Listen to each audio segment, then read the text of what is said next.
before, when I told my father I wanted to rap, he was very like leery of that idea. He said, this I heard this business is terrible. And, he's right.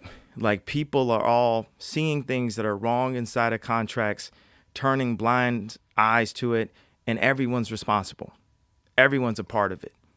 It's like when the Me Too movement happened, it wasn't just the guys that were getting tagged, and, some of the guys should have got hit with it, some guys shouldn't. That's not what I'm here to talk about. I'm saying that in a way, everyone's responsible.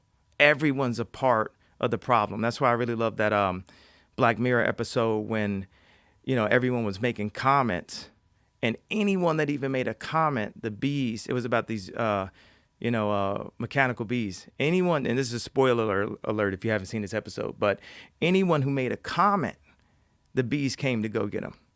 And that's the thing about what you put in the universe, even a thought, you put that thought into it's another thing to say something negative and put that into the universe. It's another thing to see someone being raped.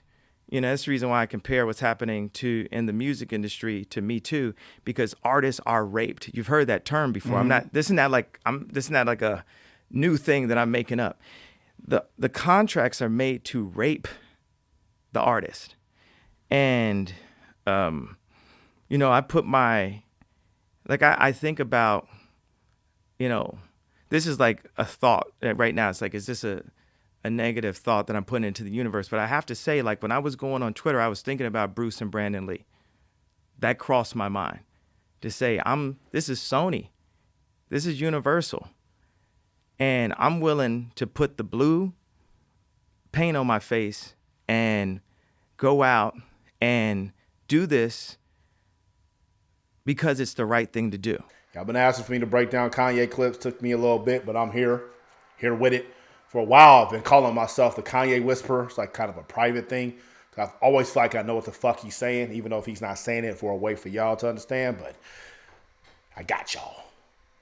Ain't that what Issa's company was called? We got y'all. Issa was broke to the motherfucker insecure. Was, still is. My ducks, my swans, welcome to the pond.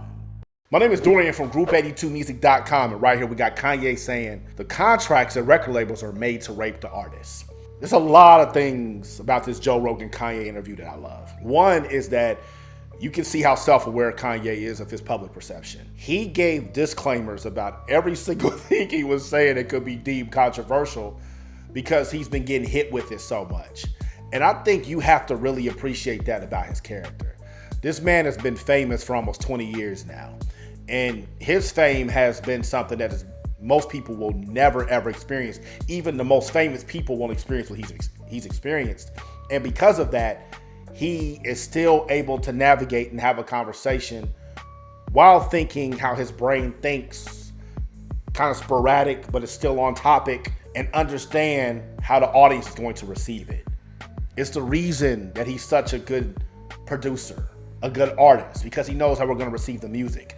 It's the reason he's been such a good fashion designer and marketer, because he knows how we're going to receive the product. And it's the reason he's been able to sustain and build on his fame and his riches every single year since he's gotten into the game, because he understands the end. Very few people understand the end user. I ask y'all all the time, when you ask me your marketing strategies for your music, I ask, what's your end goal? Especially when y'all ask about Facebook or Instagram ads, right? As I go off on my Kanye tangent, as I'm becoming self-aware of how y'all gonna receive it in the end. If your goal is conversions, then you need to run conversion ads. If your goal is traffic, you need to run traffic ads. Is it video views? Do you just want to bring brand awareness? Inside of the Facebook ad manager, you can pick those objectives, but it matters what your end is. Kanye always understands the end. And anything you do in life, right, is not gonna be a straight and narrow thing. You know what I'm saying? That shit is not like this. It's like this. And Kanye's brain is just exactly that, right? He knows the end, but he's going through all that crazy shit. And not crazy as something's wrong with him, but inside of his brain, the crazy directions, and he's speaking it. That's why I appreciate him. And Joe Rogan's the perfect interviewer because he gave him an entire platform to do that shit for 2 hours. Kanye is one of the most popular musicians ever. If you had to name the top 20 most popular musicians of all time, he's probably on that list. And he is talking about how bad record contracts are and how the business needs to be shifted. Very few people are going to make more money from music than Kanye did. And he's talking about that. So for those of y'all that see your favorite rappers and say, or your favorite pop artists or whatever, like such and such is not complaining and shit, they famous and they got this car, they got that house. That shit's rented and it's fake and they're broke. I'm telling you right now, man, I'm not exaggerating. And I ain't no nigga to be saying niggas' names, so I'm not. But I lived in LA for 4 years.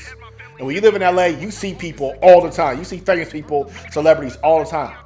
And then when you move in certain circles, like circles I was moving in, you're going to start being around these people consistently. And you find out real quick, a lot of these motherfuckers are broke. Like, they have no money. Millions of followers on social media. Millions, sometimes billions of streams or views on YouTube. And they ain't got no fucking money. The shit's real out here. You're literally signing away everything you have when you sign one of them contracts. It doesn't make any sense. Not just record deals, social media deals, branding deals, merchandise deals, whatever it is. If you are selling something on your own, don't give that shit up. You will never make more money selling it than you will keeping it if you always understand the end. Kanye understands the end. That's why he became a billionaire outside of music. I understand the end. That's why music's just my creative expression. How many of y'all truly understand the end? If you're one of those people that does understand the end, the final goal, the conversion, how to get there, don't ever sign away your shit, because we will always make more understanding what our audience wants than any corporation can ever pay us, because that shit's residual in perpetuity. That means consistently forever. You want consistent forever money? You got to build your brand. You need help understanding the end? Go in my brain for a little bit, for an hour, one-on-one coaching session. You on Instagram, click the link up top. You on YouTube, click the link in the box. Hit me up. Out the pod. Y'all stay true. Young Jeezy, Christopher B, a little Weezy, DRE, DOGG. Group82music.com.